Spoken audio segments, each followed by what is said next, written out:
everyone, welcome to Basically Netta. I'm Netta, and this is my review of VenCo by Cherie Dimaline.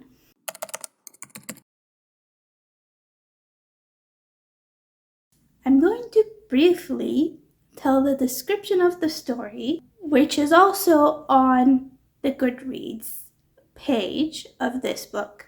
I'm not going to go into any spoilers, and just because this is a little gem that I found and it's really fun to read, and I want everybody to try and read it. So here I go with the description, and then I'll let you know about my experience with this book. This story is about Lucky St. James, who is a Métis millennial living with her grandmother Stella in a tiny Toronto apartment, and they're being evicted. One night, Lucky hears something and she goes to find out what it is. She ends up going through a wall and finds a spoon, a silver spoon with a witch, a crooked-nosed witch carved on it, and the word Salem written underneath. Then, the next chapter, we see Myrna. Myrna is another witch from Salem. She also works for the company called VenCo. Myrna sees Lucky touching the spoon, and she decides to go to Toronto to bring Lucky to Salem to join their coven.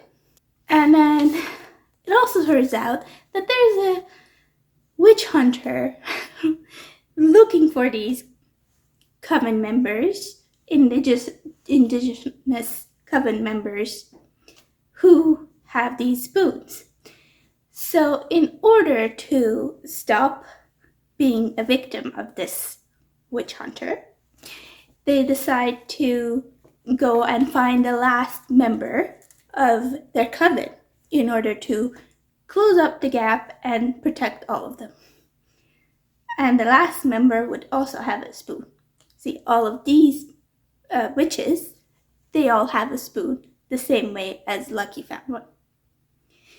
So, yeah, I'm going to stop there because I'm not going to go into details because that's the fun part of the story, to know about the details and read about it. So I'm just going to explain about my experience about reading this book and why you should read it.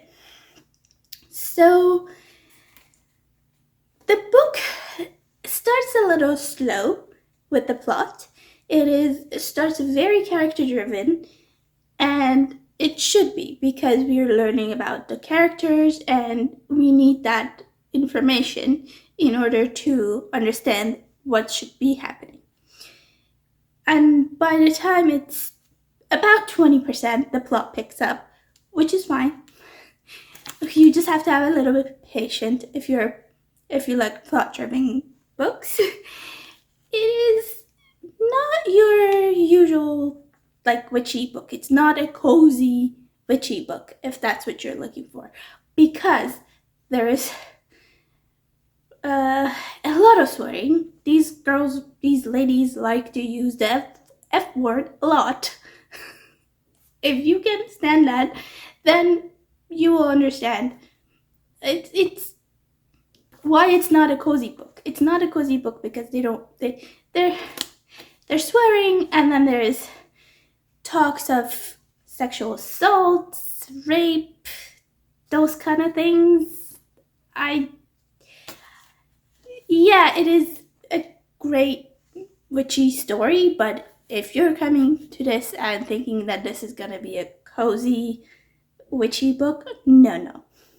You're going to hear all of their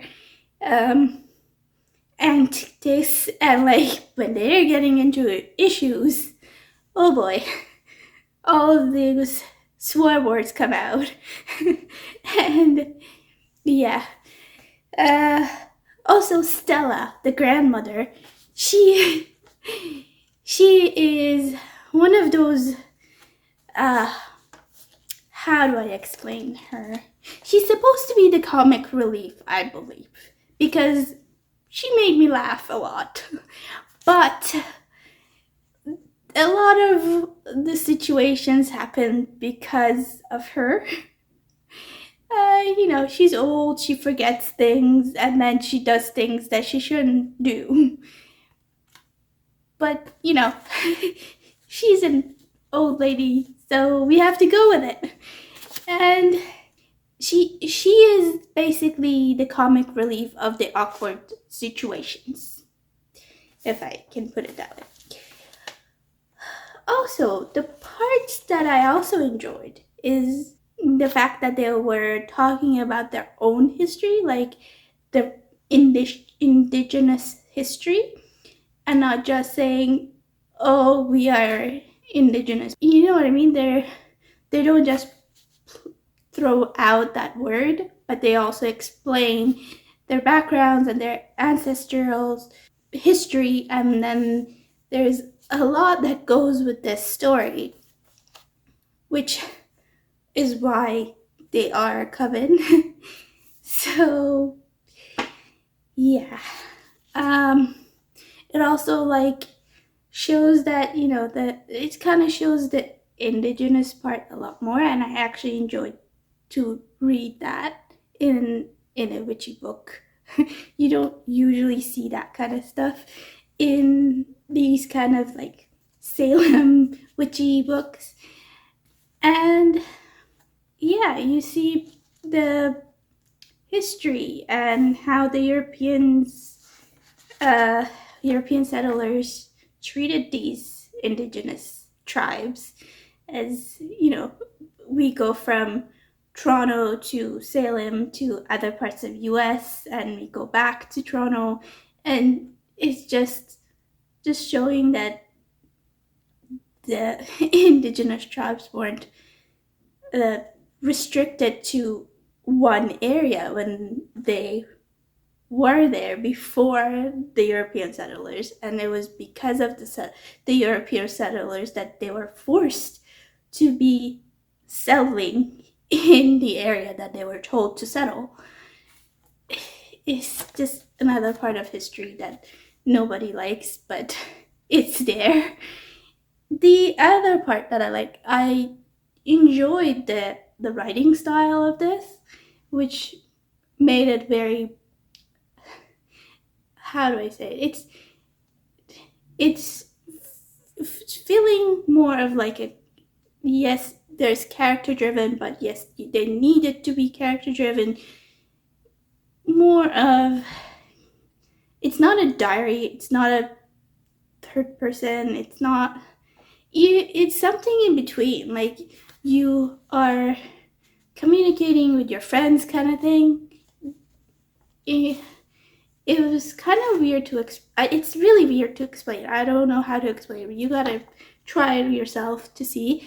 I think it goes back and forth with third person and first person. I finished this on Monday. I am filming this on Friday, and it's going up on Saturday. So I'm sorry. A bit of detail got taken out of my head because I am now in between 3 books at the same time. So I blame Libby for this, the Libby app. So yes, I loved this story, but some of the back and forth things and some of the details have blown away from my head.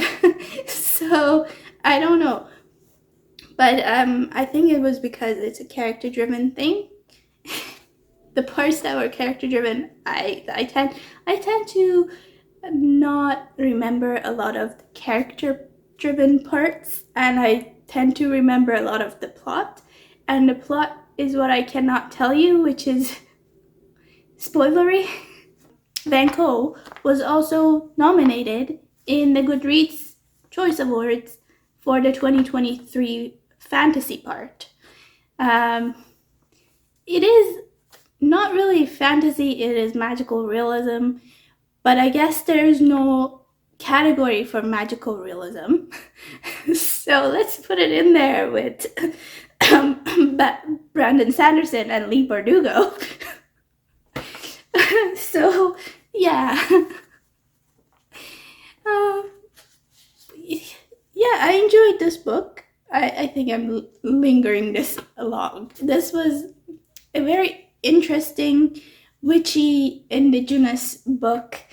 And if you are interested in witchy books and magical realism and history a little bit, pick this up.